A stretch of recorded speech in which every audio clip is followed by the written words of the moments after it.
ಎಲ್ರಿಗೂ ನಮಸ್ಕಾರ. ನಿನ್ನೆ ವಿಜಯಾನಂದ ಕಾಶ್ಯಪ್ನವರು ಒಂದು ಪತ್ರಿಕಾ ಹೇಳಿಕೆ ಕೊಟ್ಟರು. ಅದೇನಪ್ಪ ಅಂತಂದ್ರೆ, ಕಾಂಗ್ರೆಸ್ ಪಕ್ಷನ ನಾವು ಬಲಪಡಿಸ್ಬೇಕಾಗತ್ತೆ. ಅದರ ಸಲುವಾಗಿ ಬಾಗಲಕೋಟೆ ಲೋಕಸಭಾ ಅಭ್ಯರ್ಥಿ ಏನೈತಲ್ಲ ಸಂಯುಕ್ತ ಪಾಟೀಲ್ ಅವ್ರ ಬೆಂಬಲಕ್ಕೆ ನಾವು ಇರ್ತೀವಿ. ನಮ್ಮ ಶ್ರೀಮತಿಯವರು ಬರ್ತಾರೆ.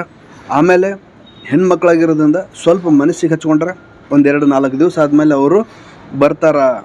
ಒಂದು 4 ದಿವಸ ಮುನಿಸಿಟ್ಕೊಂಡಿರ್ತಾರೆ. ಅದಾದ ಮೇಲೆ ಎಲ್ಲ ಮರೆತ ಮೇಲೆ ಹೊರಗಡೆ ಅವರು ಬರ್ತಾರೆ. ಬಂದು ಎಲೆಕ್ಷನ್ ಒಳಗೆ ಜಾಯಿನ್ ಆಗ್ತಾರ ಕ್ಯಾನ್ವಾಸಿಗೆ ಅನ್ನೋ ಒಂದು ಸ್ಟೇಟ್ಮೆಂಟು ನಿನ್ನೆ ವಿಜಯಾನಂದ ಕಾಶ್ಯಪ್ನವರು ಕೊಟ್ಟರು. ಆ ಮೂಮೆಂಟ್ ಒಳಗೆ ವೀಣಾ ಕಾಶ್ಯಪ್ನವರು ಬೆಂಗಳೂರೊಳಗಿದ್ದರು. ಅವರು 3-4 ದಿವಸದ ಹಿಂದೆ ಹೇಳಿದ್ರು ನನಗೆ ಸ್ವಲ್ಪ ರೆಸ್ಟ್ ಬೇಕು ಅಂತ ಹೇಳಿ.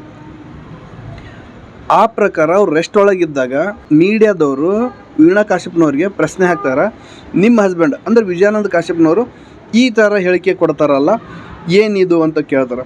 ನೀವು ಭಾಗಿಯಾಗಕತ್ತೀರಾ ಎಲೆಕ್ಷನ್ ಕ್ಯಾನ್ವಾಸ್ ಒಳಗೆ ಅಂತಂತಾರೆ. ಇಲ್ಲ, ಅವರು ಕಾಂಗ್ರೆಸ್ ಪಕ್ಷದ ಒಬ್ಬ MLA ಆಗಿ ಕಾರ್ಯಕರ್ತನಾಗಿ ಅವ್ರು ಏನು ಹೇಳಿಕೆ ಕೊಟ್ರೆ ಅದು ಅವ್ರದ್ದು ವೈಯಕ್ತಿಕ ಹೇಳಿಕೆ ಆಗ್ತೈತಿ.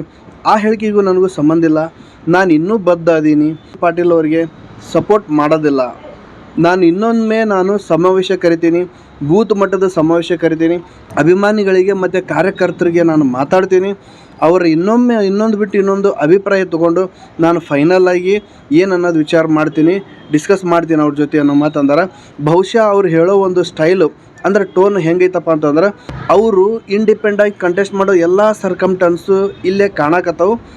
ಇದೆಲ್ಲದಕ್ಕೂ ಪುಷ್ಟಿ ಕೊಡೋ ಥರ ಇವತ್ತು ಬಾಗಲಕೋಟೆ ಜಿಲ್ಲೆ ಒಳಗೆ ಅಂದ್ರೆ ನವನಗರ ಒಳಗೆ ಅವರು ಒಂದು ಬೂತ್ ಮಟ್ಟದ ಸಮಾವೇಶ ಏನೋ ಕರೆದಾರಲ್ಲ, ಆ ಒಂದು ಸಮಾವೇಶ ಬಹುಶಃ 3-4 ಗಂಟೆ ಅಥವಾ ಮ್ಯಾಕ್ಸಿಮಮ್ ಅಂದ್ರೆ 5 ಗಂಟೆ ಕ್ಲೋಸ್ ಆಗೋ ಎಲ್ಲ ಸಾಧ್ಯತೆ ಐತಿ.